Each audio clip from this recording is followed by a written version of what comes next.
This video is only for education purpose. ये video investment advice बिल्कुल नहीं है। तो 24 अगस्त 2026 को भारतीय शेयर बाज़ार में क्या क्या हुआ उसका एक एनालिसिस यहाँ पर किया जा रहा है। तो मेटल के जो शेयर हैं वहाँ पर चमक देखने को मिली है, लेकिन बैंकिंग पर दबाव देखने को मिला है 24 अगस्त 2026 को भारतीय शेयर बाज़ार में। तो पूरे दिन का यहाँ पर आपको सार बताऊँ तो बाज़ार हल्की गिरावट में बंद हुआ है। BSE सेंसेक्स 77,369 पॉइंट पर रहा। यहाँ पर 171.72 अंक की गिरावट देखने को मिली है। तो पूरे दिन में 0.22% गिरावट देखने को मिली है 24 अगस्त 2026 को। बात करें NSE निफ्टी 50 के बारे में तो ये 24,219.05 अंक पर रहा और यहाँ पर दिन में 32.95 अंक की गिरावट हुई। तो यहाँ पर पूरे दिन में 0.14% की गिरावट देखने को मिली है।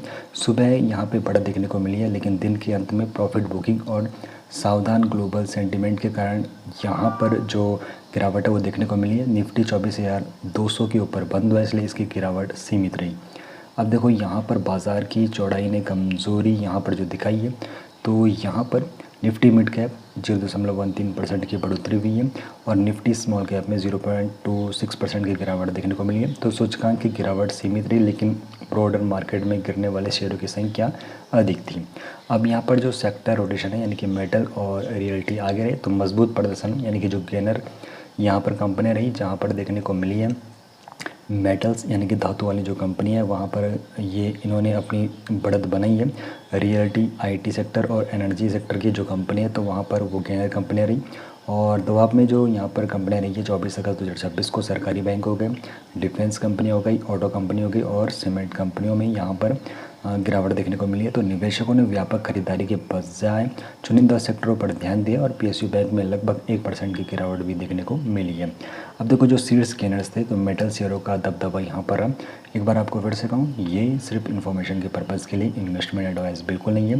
तो देखो जो कंपनी है JSW स्टील, तो यहाँ पर जो इनका व्यवसाय है JSW ग्रुप की प्रमुख स्टील निर्माता कंपनी है, फ्लैट और लॉन्ग स्टील उत्पादों में सक्रिय है।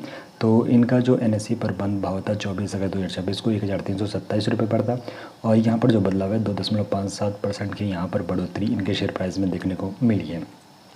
ठीक इसी प्रकार हिंडाल्को हो गया और टाटा स्टील हो गया, तो इन कंपनियों में भी यहाँ पे बढ़त देखने को मिली, यानी कि ये शीर्ष गेनर्स थे 24 अगस्त 2026 के।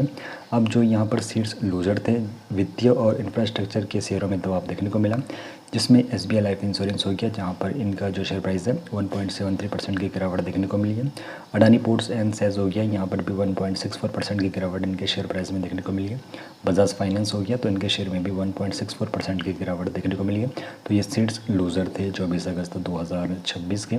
अब देखो यहाँ पे बड़ा जो मैक्रो अपडेट है जहाँ पर ईरान प्रतिबंध और क्रूड ऑयल के बारे में इंफॉर्मेशन है, जहाँ पर भू राजनीतिक जो घटनाक्रम हुई है जिसमें ईरान पर संभावित कड़े अमेरिकी प्रतिबंध से वैश्विक स्तर पर जोखिम बढ़ा है। मध्य पूर्व में तेल आपूर्ति बाधित होने की आशंका से निवेशकों को सतर्क किया गया।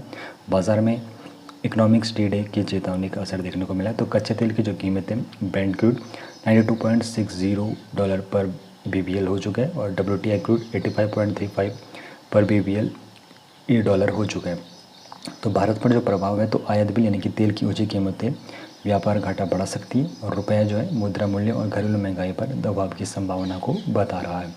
अब देखो FPI जो प्रभाव है तो अगस्त में सुधार है, वर्ष भर में बड़ी बिकवाली देखने को मिली है। तो 2026 में अब तक की कुल बिकवाली जो हुई है 2.3 लाख करोड़ की हुई है। तो विदेशी पोर्टफोलियो निवेशकों के द्वारा भारतीय इक्विटी से शुद्ध निकाली गई ये निकासी है। और 2025 की तुलना करें तो पूरे साल में 1.66 लाख करोड़ रुपए निकाले गए थे। तो 2026 की निकासी पिछले पूरे वर्ष के आंकड़ों को पार कर चुकी है।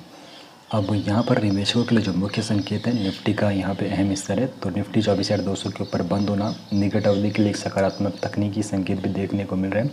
नकारात्मक मार्केट बढ़त ये दर्शाती है कि वर्तमान तेज़ी अभी व्यापक नहीं है, सावधानी ज़रूरी है। मेटल शेयरों की तेज़ी वैश्विक कीमतों और मांग के परिदृश्य पर निर्भर रहेगी। अगली दिशा के लिए कच्चे तेल, रुपया, FPI प्रवाह और भू राजनीतिक अपडेट्स पर नज़र रखनी होगी। अब जो निष्कर्ष है यहाँ पे तो सीमित गिरावट है, लेकिन सावधानी यहाँ पे ज़रूरी है। तो 24 अगस्त का जो सत्र है हल्का बेयरिश देखने को मिला, लेकिन यह पूरी तरह से रिस्क ऑफ माहौल नहीं था। मेटल और रियल्टी जो सेक्टर है वहाँ पर बाजार को इन्होंने सहारा दिया, जबकि PSU जो बैंक हो गया और चुनिंदा वित्तीय शेयर हो गया तो उनको जो इनके सूचकांक था उससे उनको नीचे रखा।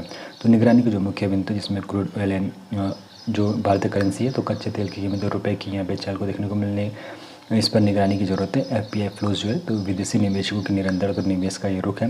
और जियो पॉलिटिक्स में ईरान पर प्रतिबंधों और वैश्विक तनाव से जुड़े अपडेट देखने को मिलते हैं। और टेक्निकल लेवल्स में निफ्टी का 24,200 के स्तर पर व्यवहार देखने को मिला, तो निगरानी के मुख्य बिंदु रहे। बाकी ये एनालिसिस 24 अगस्त 2026 के हिसाब से। बाकी निवेश से पहले हमेशा फाइनेंशियल एडवाइजर से ही एडवाइस लेनी चाहिए। बिना रिसर्च के कभी भी निवेश के बारे में नहीं सोचना चाहिए।